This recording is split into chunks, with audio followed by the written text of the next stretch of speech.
Have you ever had to give up something in order to do something for God? Since Abraham came out of Mesopotamia, the early forms of these gods are very important to us because it helps us understand the culture he was coming out of, where God was leading him into. So he's not saying to Abraham, hey, come to my land, which I dominate. He says, you all want to be a foreigner. However, I will make you a father of many nations. Imagine that an elderly couple has just sold their luxurious house, auctioned off most of their goods, and has just finished packing their U-Haul for a long trip. But when asked where they're going, they simply shrug their shoulders, point down the road, and say, "We don't know." This scenario isn't too far from Abraham's situation in the early chapters of Genesis.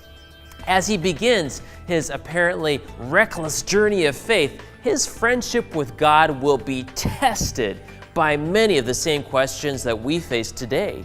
What is God's plan for my life? How will I know which is the next step in God's plan? How does God's will affect how I relate to conflict, guilt, betrayal, and grief? All of these issues and more will come into play as we dive into our next episode of Inside the Bible.